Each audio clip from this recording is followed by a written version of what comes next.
back to the channel. In today's video we're going to be taking a quick throwback look at the Transformers Prime Beast Hunters Voyager class Shockwave.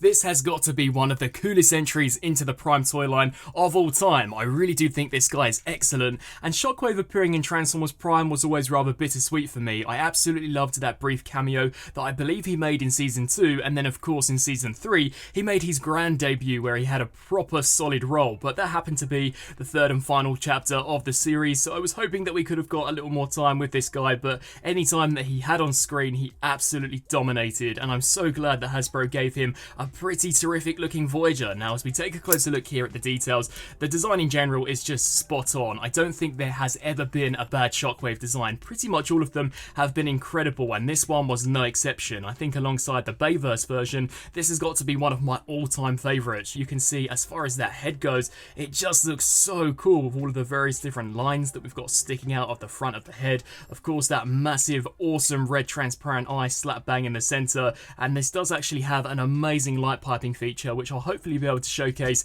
towards the beginning part of the video. And he also had these really aggressive spikes sticking out of the top of the head, also here at the back. Some of his weapons also had these spikes. Just overall, such a formidable looking design. As we take a look here at the chest piece, completely cast out of a transparent red plastic, but completely detailed. That looks so cool. It's kind of missing a Decepticon logo though. I do wish there was some kind of simple smack bang in the center of the chest, but even here for the shoulders, you can see how aggressive and how flared out these look. We've got some nice metallic purple highlights at the top. Of course, the asymmetrical design in regards to the arms, this one looking slightly more humanoid, but with an amazing amount of sculpt going on here for the hand. That claw just looks wicked with those really menacing pointy looking fingers. And then we have this enormous, I want to say hyperflux cannon, which truly does look as if though it's been ripped straight out of the show. This thing is insane. Now to go back to my earlier point, this has got some massive aggressive spikes sticking out to the side, but it also had a pretty fun, cool gimmick. Now if we push this switch here at the top,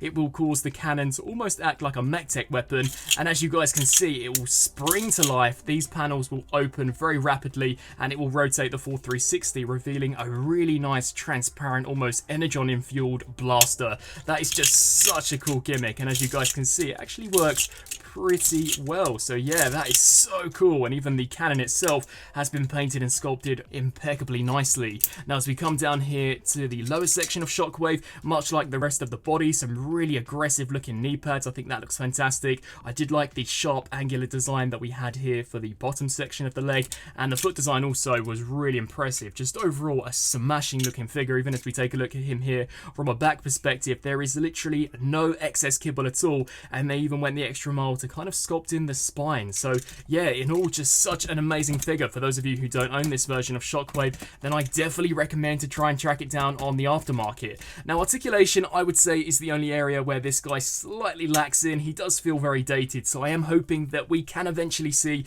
an updated version of this in the main line that isn't legacy inspired and that it is just a true to form version of the character. But he does have a swivel here at the head, spring-loaded shoulder pads, which is something that I don't believe we have seen on a Voyager for an incredibly long time. So this does allow the arm to go all the way out, and then once you push this down, it will automatically spring back into place. We do get a rotation here at the shoulder, as well as a rotation at the bicep, 90-degree bend there at the elbow, as well as a ball joint here for the hand, although it's slightly restricted. Sadly, no form of waist rotation, and the hips were a little funky. They could go forward, not quite to 90, and could go back all the way, but were ratcheted out to the side, which made posing him quite a bit of a chore, as the ratchet clicks were definitely quite far in between one another. And we also did get a ratchet joint here at the knee, and sadly no form of ankle rock or pivot at the foot, but the foot could pivot forwards and backwards due to transformation. So overall, still a very impressive looking Shockwave, and they even gave him the actual hose that he had in the show. So just a knockout figure, such a well done version of the character. Now considering he was released during the whole Beast Hunters season, this guy did actually come with a few beast elements. So here we have a chest piece, which has actually been sculpted pretty nicely. We do get a nice variety of paint here for the center, and I especially really like these very gruesome, almost boil-esque looking green spots, and this basically did just attach onto the front section of the chest piece. I don't believe we ever actually saw Shockwave sport this look in the show, but nevertheless it still doesn't look too bad. And then he also includes a pair of almost Beast Hunter looking claws, and the sculpt work for these, considering that this is PVC, actually isn't that bad at all, and they simply do just house over the top here of the shoulders, which can be easier said than done considering that it's soft plastic pegging in to hard plastic, but just do the same here for this side. And there you have Shockwave fully decked out with some of those beastie components, really looking as if though he could deal some fatal damage to Optimus Prime and the rest of the Autobots. Till all are dead. Just have him blasting down in the battlefield. Now, as far as some comparisons are concerned, here we have our Beast Hunter Shockwave compared alongside the APC Toys / First Edition Optimus Prime, APC Toys Megatron, and the original First Edition Transformers Prime Voyager bulkhead. So overall, definitely decently scaled with pretty much all of those original Transformers Prime figures. And now for transformation. Correct me if I'm wrong, but I really don't think Transformers Prime Shockwave transformed that much on the show. I do believe that towards the very tail end of Season 3, he may have transformed in order to go head to head with Optimus Prime, but his alt mode has never really been one that personally I was a massive fan of, and if truth be told, I actually haven't transformed this guy in many years, so I'll try my absolute best to get it correct. So to begin with, I believe we take these spikes and fold these sections down. You'll then want to remove the hose from the actual cannon, and then this section would fold up inside this cavity, which can once again be easier said than done, but it would just slide in there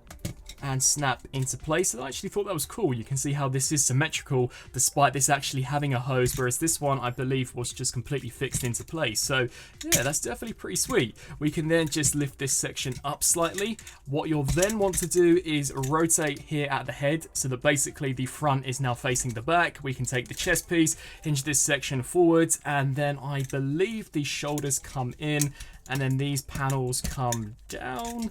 You guys are really just going to have to bear with me. I then think this shoulder piece came up as well, and then the hips would hinge outwards.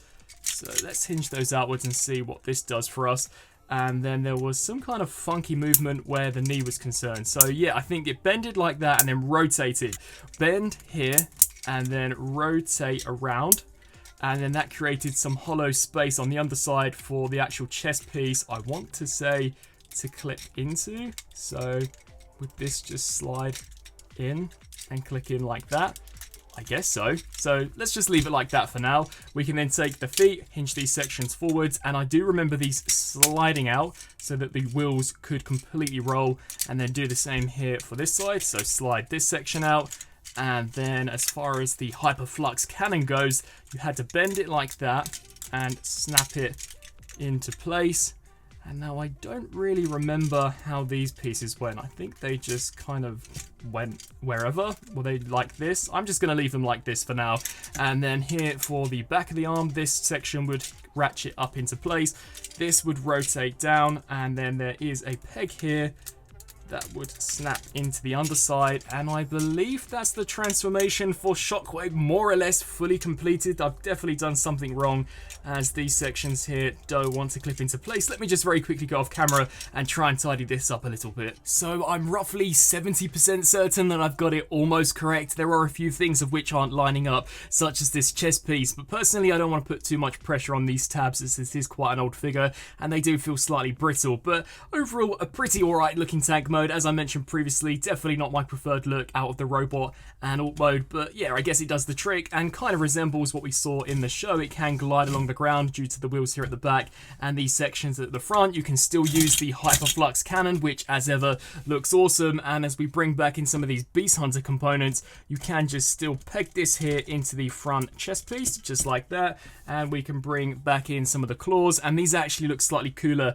in the tank mode. These do just slide over the front section here, looking pretty nicely done. If anything, he looks more like a beast in this mode with these fully equipped than he did in the robot mode. So I guess a nice throwaway alt mode, and considering that this is a Transformer, Hasbro had to give him some form of alt mode despite it perhaps not looking the greatest. And so some final thoughts for the Transformers Prime Beast Hunters Voyager class Shockwave.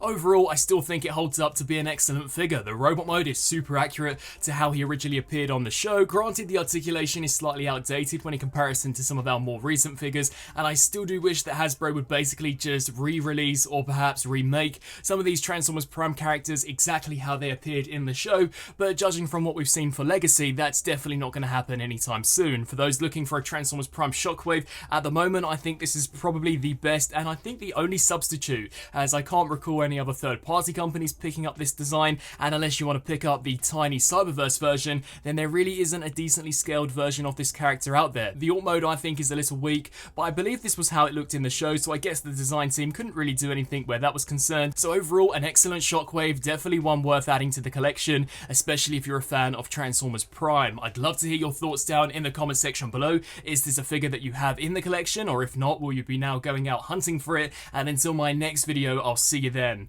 Thanks for watching.